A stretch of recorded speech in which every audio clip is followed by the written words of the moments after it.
मैंने एक खबर पढ़ी थी अभी कुछ दिन पहले, सिद्धू मूसेवाला Absolutely, को and there was a लेकर। lot of controversy on that. उनके फादर के एक्स नहीं होंगे? फादर के स्पर्म्स होंगे हाँ। बट मदर के एग्स नहीं हो सकते. टेक्नोलॉजी का उन्होंने अवैध इस्तेमाल किया, जी. तो इसका मतलब ये तो फिर यही हुआ कि किसी डॉक्टर या किसी क्लिनिक की हेल्प से उन्होंने IVF कराया. मैंने एक खबर पढ़ी थी अभी कुछ दिन पहले, सिद्धू मूसेवाला Absolutely, को and there was a लेकर। lot of controversy on that हाँ। because you're not supposed to do IVF कि at Sidhu that age. Moosewala की मॉम ने आईवीएफ टेक्नोलॉजी का इस्तेमाल करके एक नए बच्चे को जन्म दिया है। Exactly. तो इसका मतलब ये तो फिर यही हुआ कि किसी डॉक्टर या किसी क्लिनिक की हेल्प से उन्होंने IVF कराया और डेफिनेटली एग्स भी बाहर से लिए होंगे बिकॉज एट दिस एज तो उनके एग्स नहीं बन रहे होंगे. एंड तो उनके फादर के एक्स नहीं होंगे? फादर के स्पर्म्स होंगे हाँ। बट मदर के एग्स नहीं हो सकते. ओके, तो स्पर्म्स तो आपको मिल ही जाते हैं. बट ये टेक्नोलॉजी का उन्होंने अवैध इस्तेमाल किया। जी. ART बैंक के अकॉर्डिंग आप नहीं कर सकते हो आफ्टर 50 years. बट क्योंकि इमोशनल मूवमेंट था तो लोगों ने इस पर Yeah. बहुत ज़्यादा चर्चाएं नहीं की। एग्जैक्टली. अच्छा, आपने स्पर्म काउंट की बात, आपने कहा कि एक टाइम होता है उसके बाद स्पर्म काउंट कम होने लगता है। संजय दत्त को हमने देखा कि वो 55-56 साल पर वापस फादर बने, 2 या 3 बच्चे उनके हुए थे। So again question remain same कि क्या उन्होंने भी पहले से अपने स्पर्म जो है एक्स फ्रीज करवा रखे होंगे, या फिर इस एज में उन्होंने सी हो सकता है उन्होंने अपने स्पर्म फ्रीज कराए हो या फिर हो सकता है these guys are very fit also ना. इतना Okay. ये लोग मल्टीविटामिन्स लेते हैं, they are gymming, they keep themselves fit, तो डेफिनेटली उससे तो बेटर हो ही जाएगा.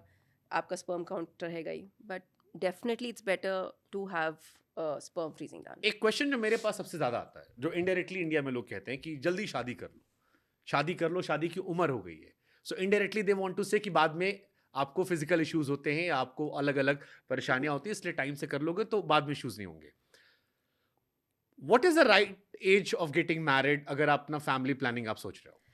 So देखो that's a personal choice, but ideally between 25 to 28 years you should get married. And if Okay. you are planning not to get married, please go for egg freezing and sperm freezing. Okay. I have seen couples coming to me at 35 36, eggs बचते ही नहीं है, and then I tell them भाई अब तो donor eggs लेने पड़ेंगे, कोई option नहीं है आपके पास.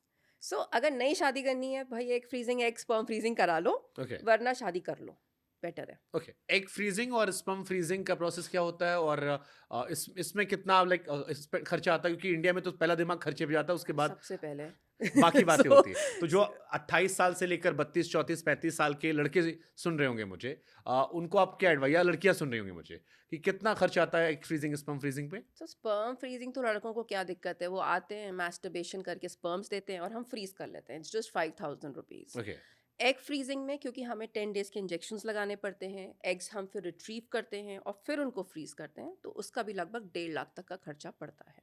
लड़कों में केवल 5,000 का, लड़के तो और ये 5,000 की ड्यूरेबिलिटी कितनी होती है? 1 year, okay, and then after that? every year 5,000. Okay.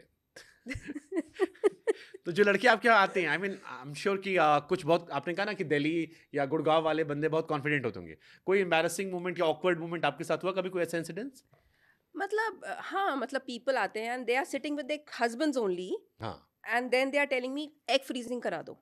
मैंने कहा भाई तुम बेबी फ्रीजिंग करा लो ना, तुम्हें एग फ्रीजिंग क्यों करानी है? हाँ। नहीं नहीं नहीं नहीं, अभी तो पता ही नहीं कि इससे कंटिन्यू करूंगी मैरिज की नहीं, तो आप पहले मेरे सिर्फ एग्स फ्रीज कर दो. सो ये बहुत कॉमन है.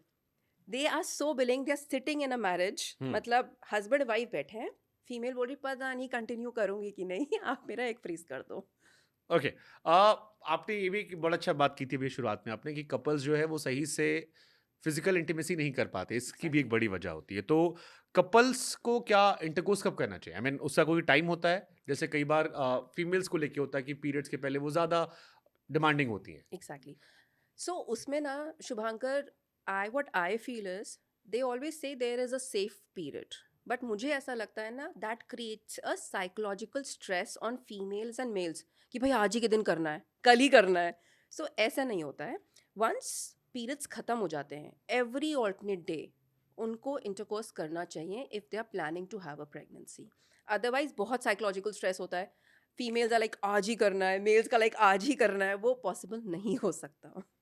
एक क्वेश्चन और मेरे मन में आता है, फिर मैं कई सारे मैरिड कपल्स से जब आप बात करती है, हम इसको पढ़ रहे थे इस प्रोसेस या वीडियोस देखते हैं, तो उनका ये कहना होता है कि after a certain interval of time अपने हस्बैंड, अपने पार्टनर्स को लेकर एक्साइटमेंट खत्म होती है. So तो उसकी वजह से भी क्या फ़र्क पड़ता है बच्चे ना होने पे? क्योंकि बिल्कुल, because it's a hormonal play. आप जितना जिस इंसान के साथ रह रहे हो, अगर आपका उसके साथ कॉर्डियल रिलेशनशिप नहीं है, तो डेफ़िनेटली आपके वो हॉर्मोन्स रिलीज़ ही नहीं होंगे, जो आपकी बॉडी में ईस्ट्रोजन या कोई हार्मोन रिलीज़ करें, जो सेक्सुअल डिज़ायर अराउज़ करें। So if you will not have a proper sexual thing, obviously आपको हॉर्मोन्स लिबरेट नहीं होंगे, so you can not conceive. तो